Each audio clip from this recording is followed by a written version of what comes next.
So I think technology has a wonderful role to play and it's a brilliant partner. It is not the answer to the problem you've got though, right? And that comes back to, I'll be quite repetitive. What is the problem you are trying to solve? If you're trying to democratize your access to things that help your colleagues, great, you're going to need tech to do that because otherwise you're going to need a lot of pigeons. Anyway, are you good to get into it? Yeah, go quick. Winner. Well, thank you, Simon, for joining us on the Learn with Purpose podcast. How are you getting on? I'm doing all right, mate. Thanks. It's the end of the week, so I'm feeling quite okay so far, Good. He says. Good, man. So I think what will be really useful for our listeners and guests is, first of all, just give a little bit of introduction. I could do it, but I probably won't do it justice. So if you could just give us a bit of an overview about who you are, what your role is, a bit about your background, and then we'll get into some of the chunky questions. Yeah, love to. Thanks, mate.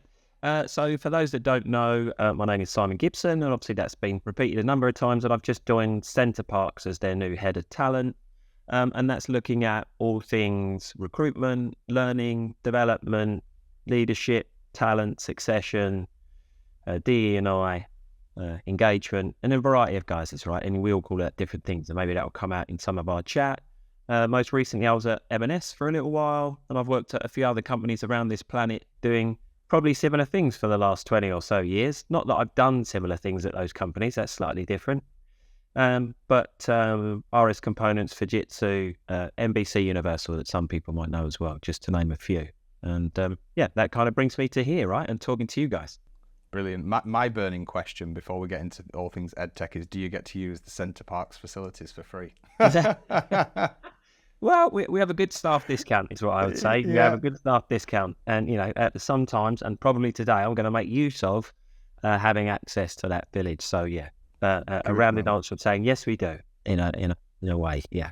Brilliant. So it'd be really good, actually, I think, because you are relatively new at Center Parcs, and I think you said you've got a big contingent of staff who've been there for plenty of years. You're some fresh blood looking at it from an L&D perspective. What was it you were brought in to do as such, and what are some of the kind of big challenges that you've faced? But maybe good just to talk about the challenges and then maybe some initial ideas you've got about how you're looking to go about fixing those or improving what was already in place. Yeah, nice. I love the question. And so, look, they have got a brilliant culture, and whether you've been to Center Parcs or not, whether you know of the brand or not, it's got so many positives, traits to it. I'm not here to discredit or break those, right? I'm just here because I'm the guy that aims for the moon and says, I think we can get to the moon, right? And so what might be required to do that? And it's a kind of a long-winded way of answering your question. I've got a really simple equation, Seb. So if our business, which is all about guest satisfaction, all about do right by the guest, and you're ultimately looking for, great customer outcomes, the only way you can do that really, though, is by investing in your colleagues, right? And at some point, that goodwill, that nature, that climate, that environment, that thing that you can't measure, and you've got a business, right? You can't actually measure, really, you can't feel or taste culture. You can't really taste discretionary effort. You could see it, but you can't quantify it. So I've kind of been brought in to go, well, if we are a big company, we have been around a little while, not a huge amount of time in some of the other places I've been, then how do we continually professionalize, standardize, improve all things that relate to investing in our people, our colleagues, that ultimately drives the best guest satisfaction, the best customer results. So, that's a kind of a long-winded way of kind of going, it's not that complicated, but it kind of is complicated as we know about work, as we know about people, as we know about what people need to develop, grow, build, don't know, before we even start uncapping that whole thing about skills first. So yeah, for sure. And I think we had the chance to have a little chat, obviously, pre-recording, and that overcomplication of learning was one of the bits that you'd kind of referenced before. So I think one of the things that we've seen within probably our own organisation to some degree, but then other organisations as well, is to ensure that you get that buy-in from an L&D and an upskilling perspective. I think where it's kind of come from this regulatory compliance-led thing where you log on and you have to do health and safety, you have to do GDPR, and no one, it's fairly stigmatized, I think it's fair to say. No one's thinking initially, I'd love to just log on and learn. and because they always kind of associate it with the things they have to do, the mandatory stuff previously. So you'd mentioned kind of culture within the business, but what's your approach to that learning culture? And obviously examples at Center Parcs, but the plethora of other companies you've worked at previously as well. Where have you seen some really kind of great wins or losses in terms of getting people bought in, embedded, and getting that culture of learning nailed within the organisation? Yeah, brilliant. You'll have to keep me on the straight path here, right? Because I've got a few views that maybe some of the listeners might agree with, might not agree with. If our function has been partly responsible for that conspiracy of convenience, right? In terms of, we make some stuff, we build some stuff, we put it online, people do that stuff. I love your point, right? It is fairly stigmatized. Nobody wakes up and goes, you know what I'd like to do today is spend 4 hours online on my health and safety training, because that's going to really make a difference. Right now, I'll come back, if I remember, I'll come back to, you can actually attack that in a slightly different way. My point is, I'm not the guy that's going, no, let's not make anybody compliant, right? We touch food, we work at heights, we deal with, cutting trees down. There's lots of issues that we have to deal with. Great. From a risk standpoint, I would love us to do that in the best possible way that makes us compliant and keeps our guests and our colleagues safe. No, don't have a problem with that. What I do have a problem with our function, and to answer your question in a more roundabout way, is everything's a business case, right? No one can come to you in your business and go, Seb, I've got a really good idea. I need £1 million. What's it for? You go, don't worry about it, right? Don't worry about it. But if you think about the true cost of impact, especially when you go to big companies, right? You're asking thousands of people to do a thing. Doesn't matter what the thing is. We've got 10,000 staff, 11,000 staff, 12,000 staff. If I just need an hour, 12,000 hours, average wage is 10, Jesus Christ, right? What's the impact? Let alone the productivity cost you've lost. Because for an hour, they can't serve the customer, make the thing, do the thing. Oh, hold on. Where are you going with this, Simon? I'm just saying, everything's a business case. And in my experience, where I've been able to tell that in a quite crystallized way, be it, early days at Center Parcs, but maybe M&S, Fujitsu, RS Components, NBC Universal, my assumption's always been it's a zero business. Or I start at naught. I've got nothing, and you want to do something. Okay, let's go work that out. What's the cost of doing nothing? That's a nice one to start, isn't it? What if we don't do that? That's at zero. Oh, hold on. No, we can't do that because. Well, great. So you got some evidence, you got some data. Talk to the people that do the job. That always helps, right? Don't assume you know the answer. Get groups of those people together, talk to them about what they're facing, what the challenge is. Are you addressing a real problem, or is somebody giving you an artificial problem? And I'll give a quick example to bring it to life at M&S, and I don't mind using this one. When I first went in there a number of years ago, they said, we need a management development program, Simon. Sheep dip, just push everyone through. Oh, okay. How do we know that's a problem? Well, we haven't done anything for about 10 years, so it's obviously a problem. Go. I'm like, no, I'm not going to do that. So what did I do? I got a group of 50 people together, mix of age, experience, tenure across the company. Talk to them about what gets in their way, what do they find difficult, what's the number one thing, to your point, what's the number one thing you want to fix? They went, can't find anything, Simon. I don't mind giving it a go, when Seb's off sick and follow the process, but, well, that's interesting. So I took that data and I went, I'll put it to the test. Find these 5 policies, right? Most of them, I can't remember the exact number, but most of them gave up by about 40 minutes. 40 minutes in, they gave up trying to find the policy. So remember, my problem statement was management capability. Their problem statement was, I can't find stuff. The first solution I gave them was just an overlay on Teams that said, actually, I've done some of that stuff. And actually, when you now type in, because I've tagged it, absence, it goes, here's the policy, here's the checklist. Oh, and if you want to watch a thing, watch this. Got 30,000 hits in its first month. Wow. But no learning, no time in the classroom. Now, I don't know about their capability. I didn't get to that point. That was stage 2, right? Stage 2 was, actually, we do need some capability, right? Of course, yeah. It's a really interesting point you make, though, in terms of that disconnect sometimes in terms of the reasoning or the rationale behind putting something in place, i.e. any type of training, and the users at the end. And I think what you've done there is you've bridged that gap. And also, I suppose the answer is learning doesn't have to be the answer to everything. It plays a very vital part in the fundamentals and the foundationals, but there are other processes that need to be working in sync with that. Otherwise, you've got the best trained fools, haven't you? Honestly, mate, I get on my hobby horse. If people could see me, I'd be riding around the room, right? Work is really complicated. Work has become really complicated. And part of, to rewind to your question, right, where do you go and how do you get things off the ground?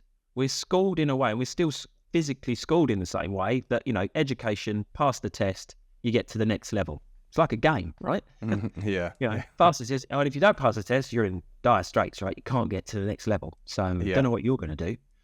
And then you come into work and you go, you don't in many instances, or even if it's regulated, right? I've worked in nuclear decommissioning, a nuclear power site being brought down, right? You do have to be able to do certain things with nuclear waste. But there's no real actual test, is there? It's nuance, it's ambiguity, it's Seb's really difficult to work with, Simon's really difficult to work with. We've got stuff to do. How do you get that going? Well, actually, Seb doesn't want to be here and neither does Simon, right? So you're going to have to deal with that. And you and I know this, right? And I'm sure you've got other customers, and I'm not saying this is what I've got, but I've experienced elsewhere where you've gone, I know Simon's a bit of a nightmare, but he's been here 12 years. So, what can we do? Yeah. It's just there's loads of greatness. There's loads of greatness before you even get to the infrastructure. And so you might have a brilliant product, you might have an amazing thing, you might have an amazing experience, but nobody really sees behind the curtain in the string and sellotape of how does that work? Is it sustainable? I've got, that's a little phrase of mine. How sustainable is that development when you take Simon out of the equation, or Seb out of the equation, or another person out of the equation? Yeah. And I think what I'm going to quote you here, but I think it was a presentation, but you said, I feel we've wasted a lot of time and energy on the wrong things because we felt that was the right thing, and/or we weren't brave enough as professionals to tackle the real wicked problems. And I think that's kind of summed up what you've said there, isn't it? Yeah. To some degree with that previous bit. And it's so very true. And I think often you look at, and again, we've seen this in our own business, and everyone can be guilty of it, but as you go, we'll do that, and then you realise you've not tried to look at the wound, you've just put a nice little plaster on it, and plasters, like you say, they fall off, they get wet when you go in the shower, you've got to replace them, they cost money, and ultimately the problem's not fixing. It's like, how can you help the body to heal itself, and then that's how you get the wound fixed. So I think a very valid point you raised there. Yeah. Hard work, I love it. Hard work and wicked problems, right? And we're in an industry and a sector, and you're a great business to talk about it and are doing really well at how you go about showcasing the benefit of learning technology. And maybe we'll come on to some of that. But we're pelted by, let's go back to the plasters. We're like, I've got the best plaster for you. My plaster's better than their plaster. It's bigger than their plaster. I'm like, how do you know you need that, right? Yeah. But it's hard. That is really hard, isn't it? To go, no, I'm not going to do that. But I think you asked, like, what are some of the lessons? Some of my biggest lessons are telling people what we're not going to do, or we're going to stop doing. Yeah. Or we're not going to do that anymore. Yeah. If you really want to set people off, nope, don't do that anymore. Yeah. Yes. I might just get a recording of you to play to members of the team at certain times. Nope, don't do that anymore. Yeah. Let's talk about the tech then and where that comes into it. So we obviously at Titus, we're a Moodle partner, Totara partner. And I will say this, and I think it's probably sometimes an internal conversation, sometimes it's fairly external, but when you look at learning management systems in general, 80% of the functionality is the same. And I don't mean it works exactly the same, it looks exactly, but can you upload content? Can you capture someone's feedback or someone's level of assignment? Can you report on it, etc., etc., etc.? They all do a lot the same with stuff added on to hopefully give each of these platforms a bit of a difference so it works right for one organisation or another.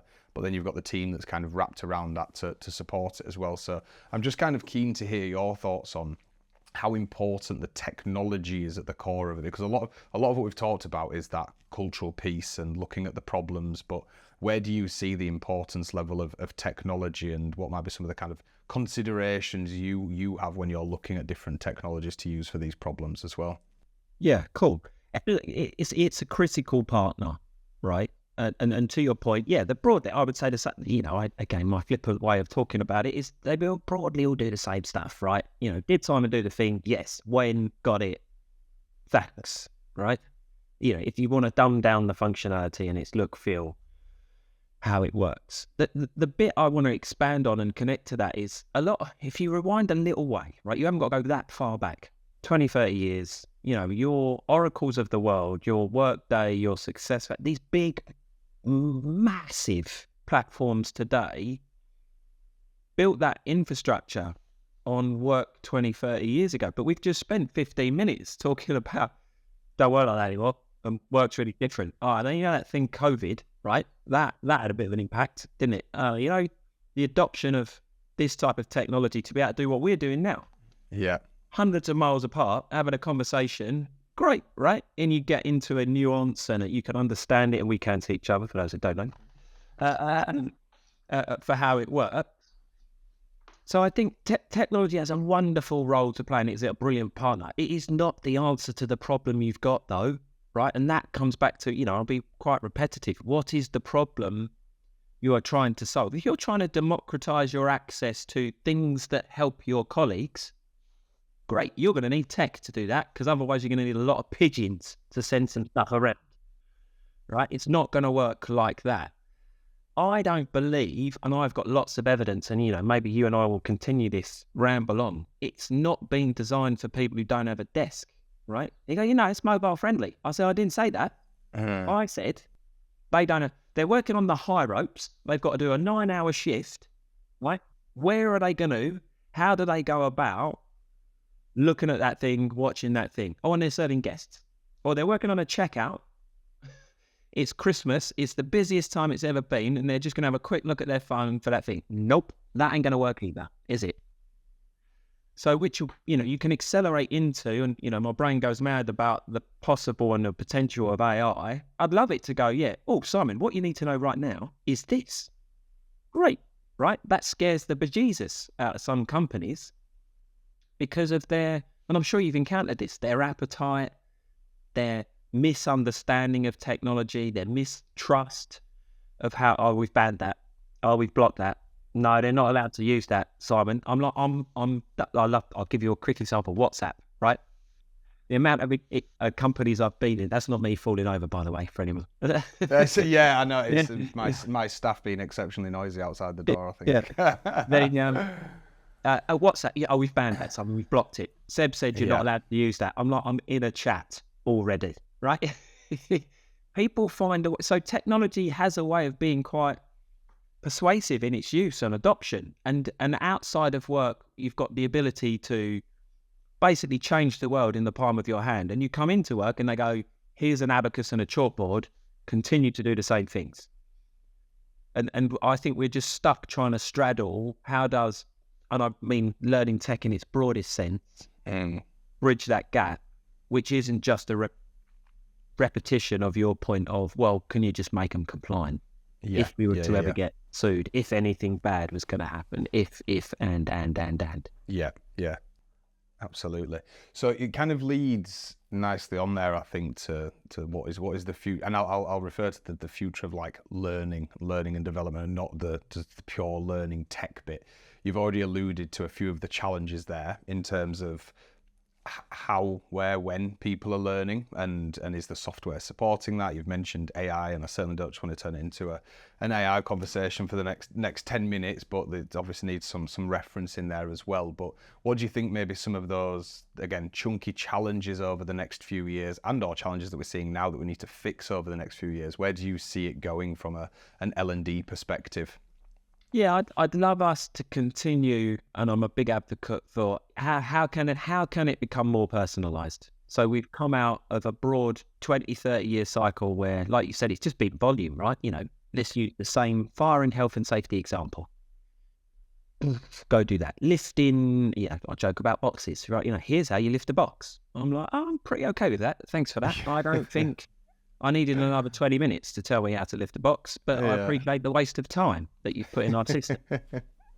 None of that's personalised, is it? Nothing in that regard is personalised. But if you were to show me your phone and go, I use these apps, I work this way, this is how I've set my life up. And I go, oh, I've got the same device, but here's how I've personalized mine, right? And here's how I use mine. And I'm not saying Apple is the answer, but that kind of movement towards a much more personalized, I know what Simon needs, I know what Simon's good at, I know how to incentivize and motivate Simon in a much better way. Or when he needs some help, actually, do you know what? We can nudge him, we can produce that help in the moment, in that radical format that he requires, matching his job, his requirements, his time, right? So that's like my nirvana state. I think there are a number of things that are going to get in the way, and we're already seeing these, and you probably feel this in your own organisation in terms of just simplistically, how are we going to work? Are we hybrid? Or are we not hybrid? Are we coming back to the office? Or are we not go? What if you don't have an office? My whole environment is outside. No one has an office, right? Yeah. That's a non-debate. Office. Yeah, it's a non-debate in my organisation, right? You go, well, we do need some people in the office. I go, how often? What for? Why are we coming together?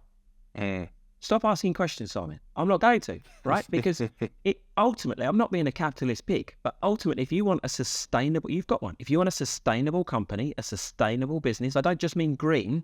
Yeah. I mean, you want it to be around in 10, 15, 20, 30, 50, 100 years. Well, you're going to have to put in things and ways of working that enable it to flex, move.